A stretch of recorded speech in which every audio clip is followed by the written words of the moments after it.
ask yourself a lot. What is my outcome in this situation?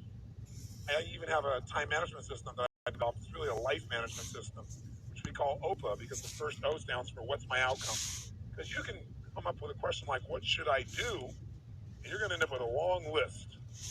But as you do all these things, what will happen is you can cross something off your list and still be unfulfilled, not really achieve anything that matters. You say, what's my outcome first? Then you begin to decide what you need to do to get the outcome. So in this case, you want to say, what's your outcome? You want to make it a habit to ask this question a lot. You're in the middle of a conversation. Stop yourself if it seems to be going nowhere and say, what's my outcome here? Do I want to connect? Do I want to influence this person? Do I want to learn something? What's your outcome? For example, how many of you have ever been caught up in an argument and you even forgot what you're arguing for, but you knew you had to win? How many been there? Say aye.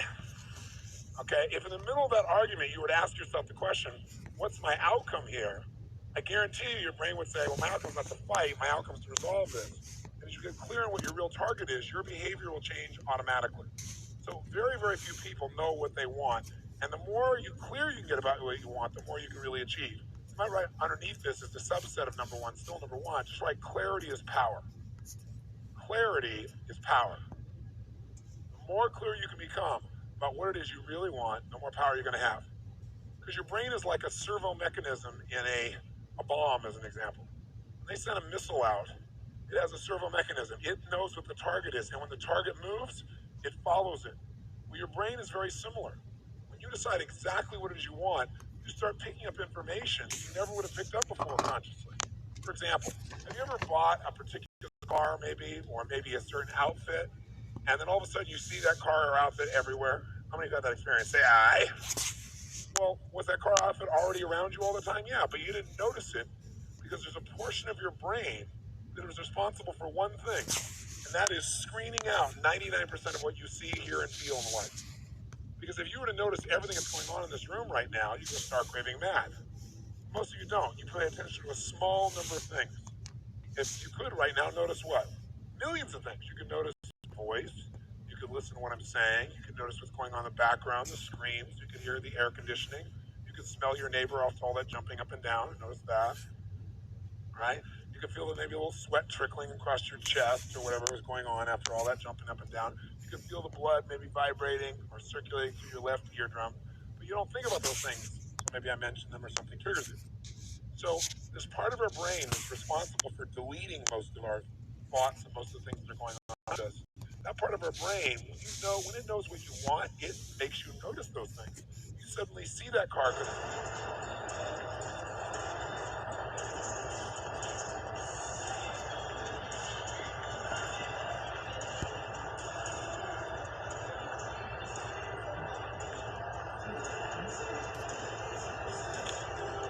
It's important. It's called the reticular activating system. You don't have to write all that down. For short, it's called RAS. The reticular activating system tells your brain what to pay attention to. So when you say, this is what I really want, now anything that relates to that you wouldn't have noticed before will start popping up into your focus.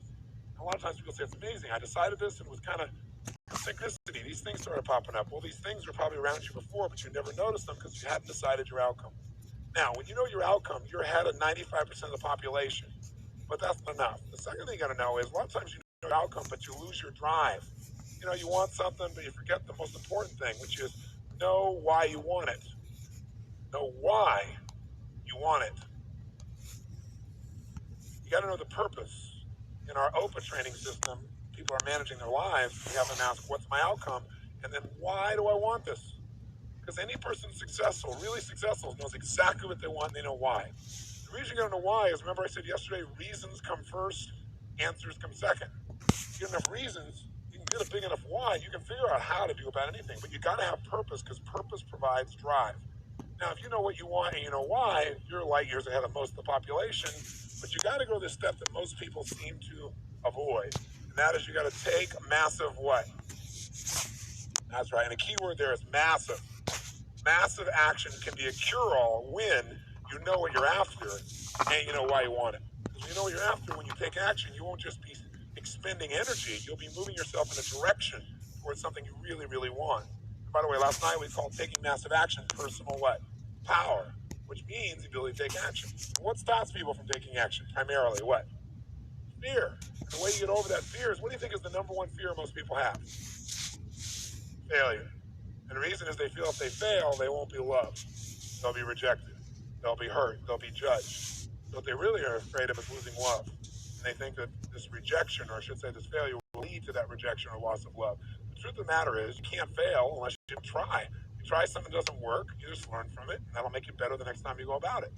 Now, if you know your outcome, know why you want it, and take massive action, you're now in the most small percentile of people on the planet.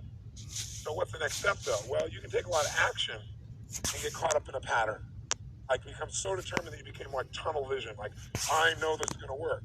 And so you keep running east, looking for a sunset with total certainty, a lot of belief, high standards, still doesn't work. So what you have to be able to do to succeed so you don't get caught up in some old pattern is you got to know what you're getting. Know what you are, know what you're getting. The word we use for this, for short, is we call it sensory acuity. Sensory acuity is the idea that you want to become acutely sensitive to whether what you're doing is working or not. You don't want to just say, okay, I know what I want, I know what I want, I'm just going to make it happen, this is how I'm going to do it. You keep hammering it, doing something that doesn't work. And people do this all the time, right? Do the same thing over and over again, expecting a different result. That's called insanity. You can't do the same thing again and again, expect a different result when you can see it doesn't get the result. But we get caught up in our patterns. So we want to get really sensitized, acutely sensitized, sensory acuity, to whether what we're doing is working or not. And by the way, sensory acuity is really the measure of a person's intelligence. What I mean by that is, how do we measure intelligence? Intelligence is a measure of the number and quality of distinctions you have in a given situation. Like, for example, if you talk to Eskimos, that's actually not the politically correct term anymore, I guess it's Inouye. You talk to an Inouye, what we formerly called Eskimos, you'd find out that Inouye have more than a dozen words for the word snow. More than a dozen. Now, I'm from Southern California. Guess how many words I have for snow? One. I don't see any of it. It's called snow, baby. Right? But they got to know what kind of snow. They got to make more refined distinctions to be effective in the world, to get their outcomes. They got to know what kind of snow you can build an igloo out of, what kind of snow you can take your dogs through, what kind of snow you can eat, right? What kind of snow you're going to fall through. So who has more intelligence, who has more power in that snowy environment? The Eskimo or me? Which one? Eskimo, because they have more sensory acuity. They have more refined distinctions about.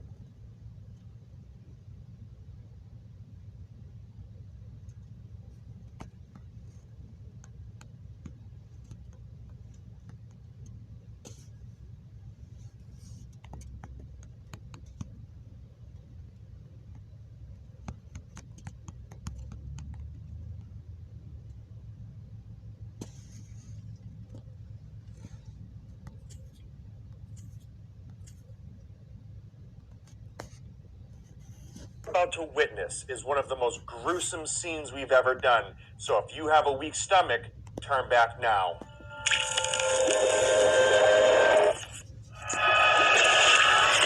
Hey, where's your plugs? Come on now. You shh.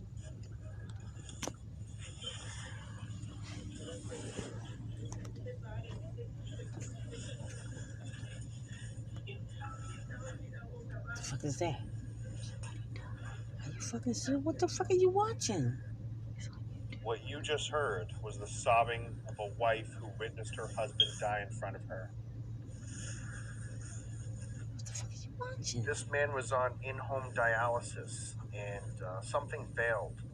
And when it failed, he panicked and got up and basically ran through the house, spraying every object, wall, floor, door, pieces of furniture, everything with blood.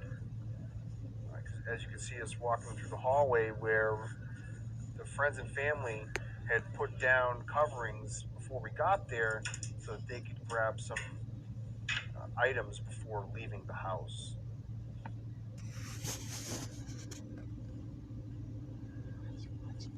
As you can see here, the technician had removed parts of the structure in order to reach the blood that made its way behind it. Sometimes that is the only way to be able to